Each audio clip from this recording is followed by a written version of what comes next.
left unsaid. Days that can't be counted by the time till rent. Tomorrow's just another like the one that comes next. The corner of the highway that leads to the job at the desk by the boss with the elegant watch. The tick of the clock and the tick of the clock mark the moments till the ticking stops. This is going to be a fantastic podcast. We're going to be talking to Richard Thaler, who is the 2017 recipient of the Nobel Memorial Prize in Economic Sciences for his contributions to behavioral economics. Thaler studies behavioral economics and finance, as well as the psychology of decision-making, which lies in the gap between economics and psychology. He is the author of many books, including the global bestseller Nudge, co-authored with Cass Sunstein, who's also been on the podcast a few times. Alex Imas is the Roger L. and Rachel Getz Professor of Behavioral Science, Economics and Applied AI, and a Vassiliou Faculty Scholar at the University of Chicago Booth School of Business, where he has taught negotiations and behavioral economics. Richard and Alex are the co-authors of The Winner's Curse, Behavioral Economics, Anomalies, Then and Now, which is an updated version of a book Richard penned in 1992. You're going to enjoy the podcast. Richard and Alex, welcome to the show. Thanks. Happy to be here. Richard, you note in the preface of the book that the origins started in 1986 when the Chicago Bears last won the Super Bowl and there was no such thing as behavioral economics. I'm assuming those two things aren't connected. Maybe they are? It could be that the Bears haven't won since. Yeah. Because they haven't noticed behavioral economics. I think that's fair. You talk about that in the book a little bit. Yeah. Let's actually start there. What what might be the Bears missing? Well, the title of the book is The Winner's Curse, and which is the idea that the person who bids the most in an auction often loses. Mm-hmm. I would say that the Bears have sometimes bid for high draft picks, and that hasn't worked out particularly well. There's one of the members of that 86 Bears team has become a friend of mine, and he cries in my beer.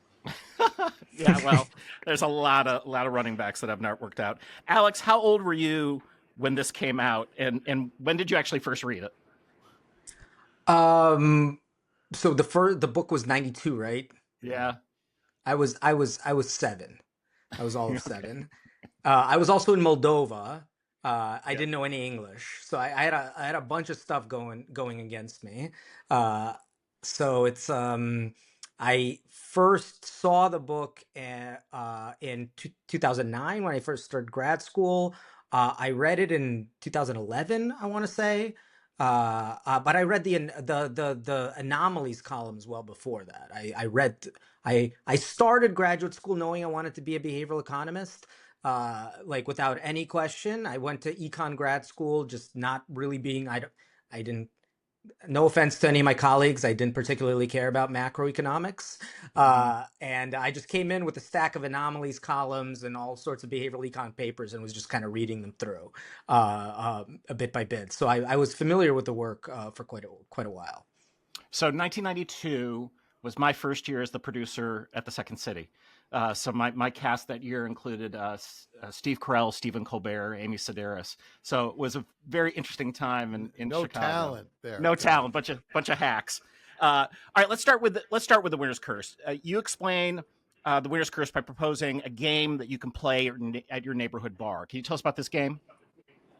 Sure. The idea is you bring into the bar, say, a jar of coins that somebody has counted the money. And then you offer to auction off the jar of coins, not to get the coins, but to get the value. So who wants a jar of coins these days? And the high bidder gets the jar, gets the money, and pays you what their high bid is. And if you do this, you almost certainly will make money, because the high bidder almost always pays more than the value of the object. The more bidders there are, the more certain you are to win. I've done this in class many, many times, and I've never lost money. So the stakes on this get pretty high, especially if you think that the concept was first discussed by engineers at the oil company Atlantic Richfield with regard to these winning the bids with the right to drill for oil. So it strikes me that this is a real problem, but over time it doesn't feel like it's been solved. Is that fair, Alex? Yeah, I mean, it's a really difficult problem to solve. There's a bunch of things going on. One, you kind of have to know what other people are doing, what they're bidding, how many other people are even, kind of in the market. The other thing is sometimes the goal is to win rather than to get the value of, and we talk about this in the book. Sometimes the goal is, if you bid too low all the time, you never end up winning and you never end up drilling. So there's a bunch of factors going on, but it's just a very difficult problem to solve. Kind of thinking through what other people are going to bid. So like let's kind of step back for a second to think of an even easier problem. Let's say there's 50 people in the room, and I tell them, all right, guess a number between 1 and 100, and the winner is the one who guesses 2/3 of the average of everybody else's guess. Mm-hmm.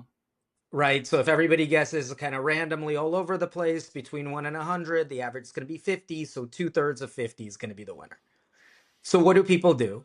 Standard economic theory, it says very clearly that you should work backwards. Everybody's just as smart as you. They will know that they should guess 33 or whatever. And then they will know that everybody else will guess 33. So they multiply that by 2/3. They multiply that by 2/3. They multiply that by 2/3. Everybody should guess 1. The truth is, that's not what people do. And even if you kind of know that they're not doing the economics thing, they're not guessing randomly, it's really still hard to figure out what to do because you don't quite know what everybody else is going to do. And so the person who has the best theory of mind, the best kind of idea of what everybody else is going to do, is going to be the person who kind of quote unquote solves the winner's curse or solves these sorts of problems the best. But so, Richard, would expertise help with this? If you've done this over and over and over again, would you be able to crack the game, or is that not matter? People who do it over and over sometimes figure it out. So suppose you're a contractor and you bid for jobs. And in this case, the low bid wins. Most contractors have figured out how to not go bankrupt doing this, and they do so by adding a fudge factor. So if they think they can do the job for 20,000, they add 5,000, and that's because that covers them for forgetting that you're going to have to add a roof, or that every time you open a wall in an old house, you find a lot of stuff that you didn't expect. There are opportunities to figure this out kind of on the fly on one-offs. I served on the board of a SPAC, a special purpose acquisition company. These became popular after COVID. And some friends of mine asked me to be on the board. This was a company that was planning to buy a sports team or buy into a sports team. That was the idea. And I thought, okay, this is fun. And it's COVID. There's nothing else going on. So why not? And then the original plan didn't come through. And so we had this money. What are we going to do? And my contribution to this board was to say, all right, look, we should only engage in, I should explain, you're looking to find a company that wants to go public. And there were a lot of these SPACs. And so there were a lot of companies that were sort of having the SPACs compete with each other. And I said, hey, guys, talking to my fellow board members, this is a recipe for the winner's curse. I propose a rule. We only talk to companies that give us exclusivity. So there can't be a winner's curse. And that I think that was my value added to this board. That's interesting. Alex, early on in the book, you guys talk about the prisoner's dilemma. This feels like something that is an origin story as well for the whole book. For people who don't know what the prisoner's dilemma is, can you explain that? There's two suspects.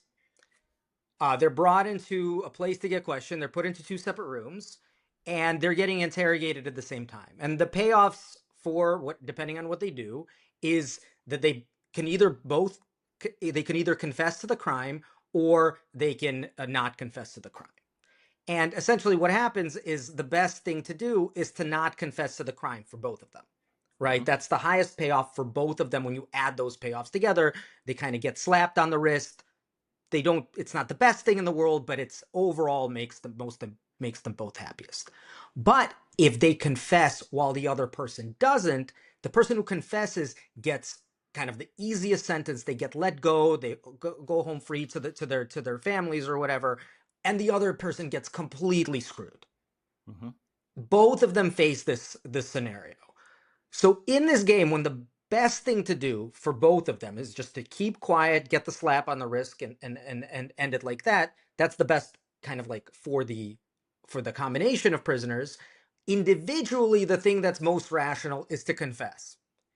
And so what both of them end up doing is to confess, and they get the absolute worst outcome, which is they both kind of get screwed in the process.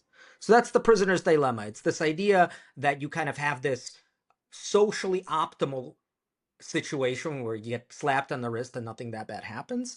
And then you have the individually rational decision that both people want to kind of get the biggest payoff for themselves, and they don't really care about what happens to the other person. Guess what people end up choosing in this very stylized game? The prediction of economic theory is that both of them end up confessing and end up with the worst possible outcome. So go ahead, Richard. Yeah, I was going to say one of the themes in this book is what's new. You know, the subtitle is Then and Now, and the prisoner's dilemma, 60, 70 years old. I don't remember when it was invented. I was able to study this because somebody created a game show called the Golden Balls. But at the end of the game, the two finalists played a prisoner's dilemma that they called Split or Steal. And so you and Alex are the winners. And there was one show that had £100,000 prize.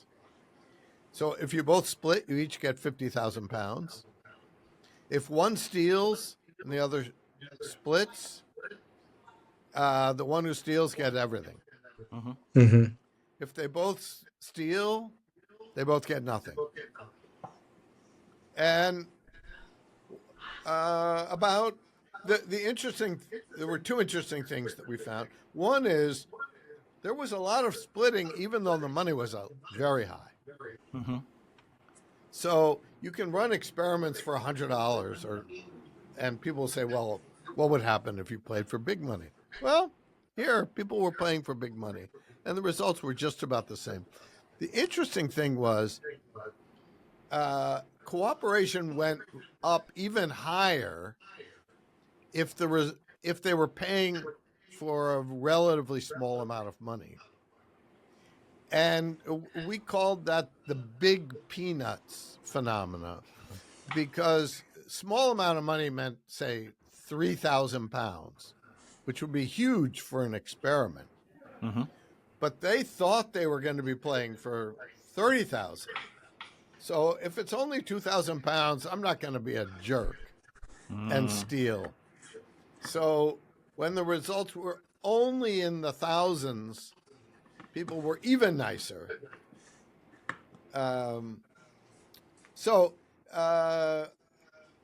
You can find the prisoner's dilemma in lots of situations. I thought it was interesting reading this chapter because you say in the book, quote, economic theory predicts that when given the choice of how much to contribute to a public good, people will free ride, end quote. And I thought for myself, I'm like, I donate to NPR. I mean, I donate to a lot of things that, I don't need to necessarily. No one would know. But and this to me is an optimistic aspect of the book, that people aren't just selfish jerks. And it strikes me that that's a kind of a big thing that you discovered way back when you wrote the book. And then in following it up, it appears, and correct me if I'm wrong, that that's become a little bit of canon now, that people understand that people aren't just motivated by selfish interests. Yeah, I think that's right, and it was heresy when I was writing about this 40 years ago. I think now most economists would accept that that's true, and we're grateful that people aren't all selfish jerks, though they do exist. Yeah, no, yeah. We have plenty of examples. But I'll also say this. I remember we were on campus. This is when Second City was working with Heather Caruso and Nick Epley and that team. And I was in a casual conversation with Epley. I think I was in a bad mood. And he goes, you know what you should do if you're in a bad mood is go do something nice for someone. I mean, that is some of the best advice I've ever received in my life, and has turned out to be true 1,000% of the time. If I am feeling a little bit down and I just decide to do something sort of nicely pro-social, not looking for anything in return, I feel better about my day. Win-win, they call it. Yeah, that is a win-win. Richard, you talk about something. So I did my first year of college. I was at Ithaca College across the hill from Cornell. Yeah, right. And I was in a class that was talking about rural poverty. So we would get in cars and drive around and kind of look at the surroundings. And it was the first time that I had ever seen these stands. So right. farmer, The farm right. stand. The farm stand with the little box, the money box that was affixed to the table, and you could put your money in the little slot, and you could take your fruit or your tomatoes or whatever. And you write about that in the book, but from a very interesting sort of way of how that equation might not work, maybe if it wasn't affixed. So can you talk a bit about that? Because you were at Cornell, right? That's when you. Yeah, I was at Cornell when these pieces were originally written. I was at Cornell. Yeah. And I think what I wrote at the time was I thought that these farmers had about the right model of human nature. That if you put the fresh corn out on the table and ask people to pay, enough will to make it worth your while to put the stuff out there. But the box containing the money was nailed to the table, because if you just left the money out, there are selfish jerks. Somebody will steal the money. And so it's not that everybody's a jerk, but there are some people who are jerks. And quite amusingly, Alex and some other behavioral economists were at a conference in Switzerland this summer, and I got a photo texted to me from them. There was some thing. Alex, explain what that thing was. So in the Alps, there are these like random little cute houses that you're just hiking along. There's nobody in the house, but you walk in if it's raining or you just kind of want to rest. And in this particular house, there was just like this spread of wine and cheese, very good wine and cheese, and a little box that said, take the cheese, take the wine, take whatever you want, put the money in. The box was locked down. Yeah. Same idea. Even the Swiss know that there's, certain percent of people who will be like, all right, you guys are all nice, I'm taking the box. I interviewed a famous restaurateur who's based in Ohio, and he said something very interesting to me, which was that at the end of the evening, before he left the restaurant, he always locked up the bar, all the bottles of booze, and he said he did this because he cared about his employees. And I love that, because his attitude was like, look, everyone's going to be tempted at a certain point. If you got that thing there, I'm going to take the temptation away, and we're good. And I think it's just not an orientation that many of us sort of grow up with. But to your point, this is the reality. I mean, people don't necessarily behave rationally, but also people behave erratically. You don't know. It's very hard to know what another person is thinking or why they're behaving. So I think this is all very positive. Talk to me about the ultimatum game. That's another thing that I think is really interesting in the book. So the ultimatum game, the rules here are pretty simple. I give $100 to Kelly, and I tell Kelly that you can divide this with Alex, and you just decide how much you want to keep and how much you want to offer to Alex. Mm-hmm. And you make an offer to Alex, and it's an ultimatum, meaning take it or leave it, Alex. So either he takes it and you get what you kept and you give him the rest, or he says no, in which case you both get nothing. Mm. Right? And so economic theory predicts that everybody's a selfish jerk. Mm-hmm. And you know that Alex is a selfish jerk. But he prefers some money to none. So you offer him $1 because $1 is more than nothing. Mm-hmm. And he takes it. And believe it or not, there were serious game theorists who thought that would happen. And there was a German economist named Werner Guth who started running these experiments. And what you find, not surprisingly to anyone who's not an economist, that if you offer less than about 20% of the pot, you're going to get an impolite no. Mm-hmm. So again, this is just a little game to illustrate human nature. And, I think it's a particularly interesting game in the times we're living in. I was just going to say the same thing. Right? So we have a president who is going around making ultimatums. Mm-hmm. And, it's a game that you might win in the short run, but you're going to always lose in the long run. Yeah. Because if you offer people $1, yes, it's more than zero, but they're really angry. Yeah. We care about fairness. I mean, we ultimately care about fairness. And these relationships are long-term. So Right. if you want to maintain a relationship, like, you can't screw someone over and expect that person is going to come back looking for more. Yeah. Right. I mean, especially with international politics and things like that. I mean, these are 40, 50-year relationships where, you have some sort of interaction today. You don't know what stage you're going to be in 5, 10 years. You want to maintain, not just kind of maximize the overall pie on a day-to-day level. You want to maximize the pie over a 50, 60, 100-year horizon. And if you're kind of winning these, and if you're kind of one of these business people that can file bankruptcy and kind of restart whenever you want, maybe it's fine to go around kind of screwing people over everywhere. But if you're a country that can't really declare bankruptcy, can't really start over, it's really costly to kind of sour your relationships with a bunch of people, or a bunch of countries in this case, that, will potentially, like 5, 10, maybe even sooner, you're going to be going to them. Hey, can you do me a favor? You know what they're going to say? Take a hike. Or something Kelly, worse. There's a good example of that you see after a hurricane. Yeah. So, there's a hurricane somewhere in Florida, and there's massive devastation. And big box stores like Home Depot or Walmart will load up trucks with plywood and bottled water.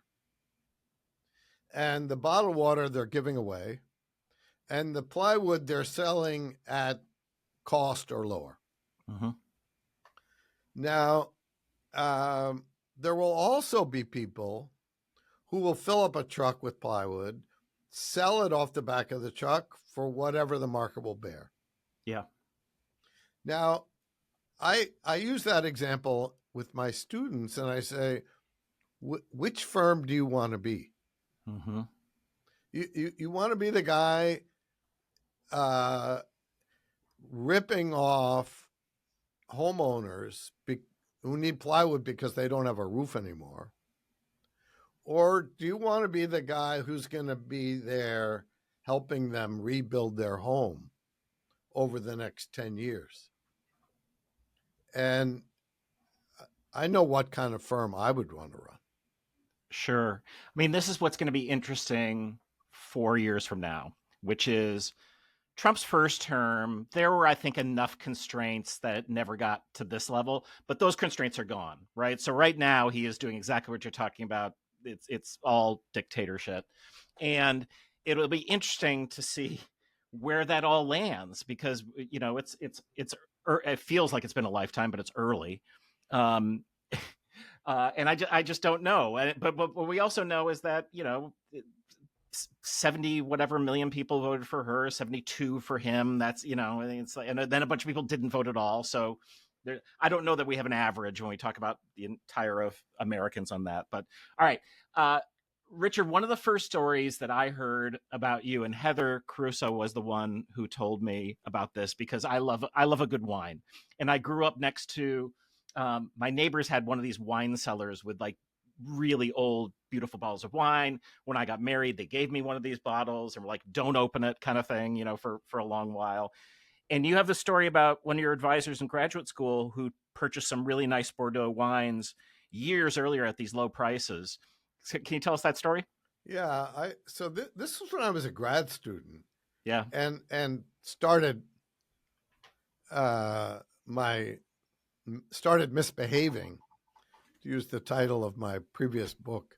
Mm-hmm. So this guy had wine that was worth, say $100, that he had paid $10 for, and he would occasionally open one of these bottles for a big occasion, but there was a wine shop who knew he had this wine and said, "Look, I'll buy these bottles from you for $100." Mm-hmm. And he wouldn't sell, but he also wouldn't buy. And so, I kept teasing him. All right, so how much is that wine worth to you? Mm-hmm. When you drink a bottle, how much does it cost you? Well, he's an economics professor. He knows that it costs him $100 because he could sell it to the wine store guy. Now, this professor, here's something I bet you don't know. That professor became the dean of the Booth School of Business. No, I did not know that. So this is something I later called the endowment effect. Mm-hmm. That if you have something, you demand a lot to give it up, more than you would be willing to pay to get it. And that violates a basic principle of economics. I mean, what is it worth to you? You think about it. Suppose this is a $20 bill. I say, how much would you sell it for? 21. Mm-hmm. How much would you pay for it? 20. Right? You'll pay this. It doesn't matter. You'll trade 2 10s for a 20 in a heartbeat. But if instead of a $20 bill, it's a $20 bottle of wine, then all of a sudden we behave differently. That's funny. Alex, when you encountered the endowment effect, did it have any resonance for you in your life and the way you approach things? Yeah, I mean, you kind of, once you read about some of these things, particularly the endowment effect, you kind of see it in your life all the time. When I have something, it kind of becomes part of my life in a way that is different than just kind of seeing it and kind of valuing it at the economic price. Like, this is part of my life, and parting with it is going to hurt. It's going to inconvenience me more than the price that it's on the market for. So with the wine example, it's this is such a stark example, because in economics, it's like you have a number in your head that's the utility that translates to a cash value in the sort of market-based society. That number should be the exact same number, regardless of whether you're buying something or you're thinking about selling it. There's no difference between that. Whereas it seems like what happens psychologically when you go from money to things in your life that, like your computer, your car, a mug in the case of the original endowment effect. It seems like when it arrives at your desk, it switches from being some number that translates to money to something else. It translates into some number multiplied by some pain of parting with it, which means you need to be compensated for it, which is basically the endowment effect. So you kind of see this sort of thing all the time, and you see this in the original. One of the themes of the book that we go back to whenever we have these sorts of updates is that behavioral economics kind of started with these anomalies that were demonstrated in the lab. So the endowment effect we were just talking about was demonstrated with college students with mugs and pens, right? They were trading and things like that. But since the original endowment effect was demonstrated, most of the behavioral economics research has gone to the field. So now where do we see the endowment effect? If you are publishing a paper in economics called it on the endowment effect, usually it's using field data. For example, sellers of houses demand substantially more for those houses because they're endowed with it than basically real estate agents that are selling the same house. Right? It's the same house. Everybody should have the same price. It's a competitive market. Housing is a competitive market. But basically, sellers kind of sit on who own the house, they sit on the house for a lot longer. Same as, the same effect you have with stocks. People who are endowed with a stock demand more to part with the stock. So this sort of thing happens all the time with almost every single thing other than actual dollar bills. Or in other words, or in cases with, if you're like if you're selling shoes, obviously you're not going to be endowed with every single pair of shoes that you're going to be selling. But if something that you own, people demonstrate the endowment effect. Kelly, I'll give you a football example. I Yep. just got a text from a friend of mine, passing on a text he got from a guy who works for one of the NFL teams. And we're taping the show the week that the teams have to cut their rosters down to 53 players. And so they have to guess which ones are going to be claimed by other teams. And the guy who works for one of the NFL teams is saying to a friend of mine, it's amazing how the endowment effect works here, because the guys are all convinced that every one of the guys that we cut will immediately be claimed. And of course, hardly any of them are. That's so interesting. I remember when my friend Mike Norton at Harvard was talking about the IKEA effect, and with the study was around people doing origami. They're not necessarily good at origami, but they value their own origami like 30% more. And my favorite, getting lampooned by The Simpsons should be on everyone's bucket list. And the one that they did about Second City was Homer comes and he's giving suggestions for the improv set, and then he's upset that he's not paid because he co-wrote the show.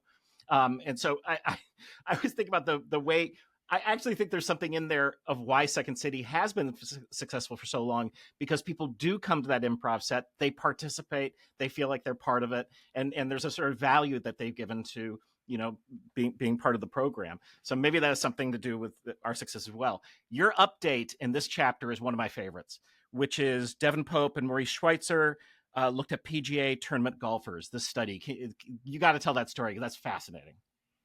Yeah. So the idea is that we talk about off and on throughout the book is loss aversion, that losses hurt more than gains make you feel good. If you're a golfer, you know that there's this kind of silly concept of par, that par is the number of strokes it should take you to complete a hole if you're like a professional golfer. And the study was how PGA professional golfers playing in tournaments putt, depending on whether they're putting for a par or for a birdie. A birdie is one less than par. And they make more of their par putts from exactly the same place. So because they have millions of putts that they use in this data set. Again, as Alex was saying, we're switching from the lab to data sets with millions of observations.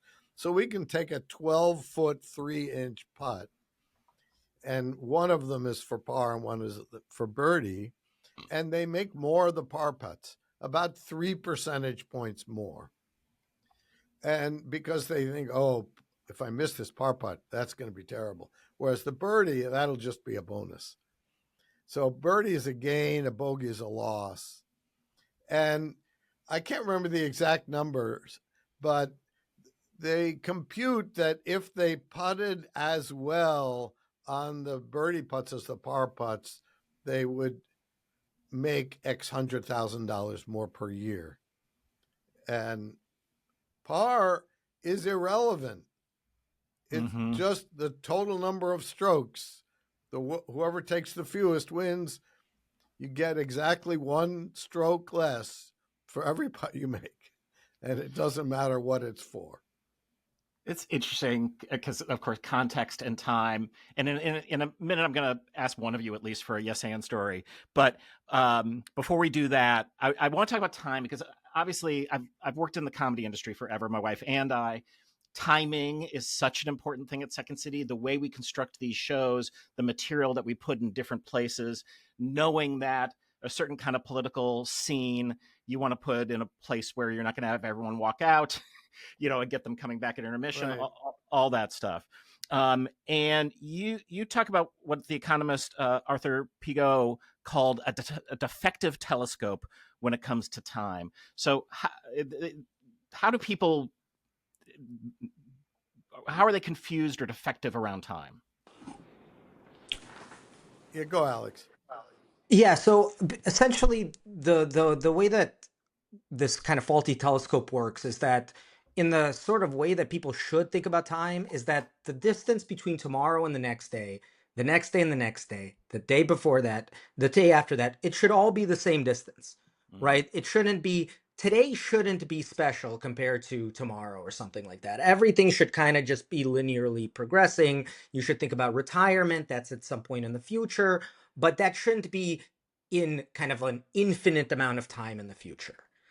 And the faulty telescope is this idea that we put a lot more weight on things that are happening sooner than we do on things that are happening later. And particularly today takes this very, very special meaning psychologically in people's brains. Like if you tell a person, look, do you want to go to the gym? They'll say, absolutely, tomorrow. I want to go to the gym, right? Not today. And then tomorrow arrives and you ask them, okay, but you want to go to the gym? Yes, tomorrow. Absolutely. And this sort of thing keeps going and going and going because tomorrow and the day after that and the day after that just kind of feels very far away compared to this ultimate place that the present kind of captures and is captured in people's brains. And that's kind of what we mean by the faulty telescope is that all of these sorts of decisions that you have to make that involve something that happens in the future versus something that you have to do today. Like, you have to forgo buying something in order to save for retirement. You have to go to the gym in order to lose weight. All of these sorts of decisions, people place a lot more weight on today than the future, they're going to get into situations that look like self-control problems, where they're going to say, look, I really don't want to get in my car and drive to the gym, but tomorrow, it's probably not going to be as bad tomorrow. It'll be fine. I'll do it tomorrow. And then over and over again, you end up never going to the gym. So I know about this from when we were just originally working with you guys like 10 years ago. And that is when I started putting out my workout clothes the night before. So I had my sneakers, I had my whole setup. I did that. All right, so it's 10 years later, and I just turned 59. They're still out on the No, they're still out. But I just turned 59, and my wife Ann got me the Apple Watch. Okay. And why did Ann get me the Apple Watch? Because I didn't want the Apple Watch. Oh, she got it because it has these circles with exercising. And now I have the desk I'm at, I normally stand at because I want to close the standing circle. I go for a walk after my lunch because I want to close the walk. And it's great. It's also, everyone's making fun of me here because they've seen me like standing in that. But it's a really ingenious little thing on my wrist that is making me behave in a different way than I would normally behave.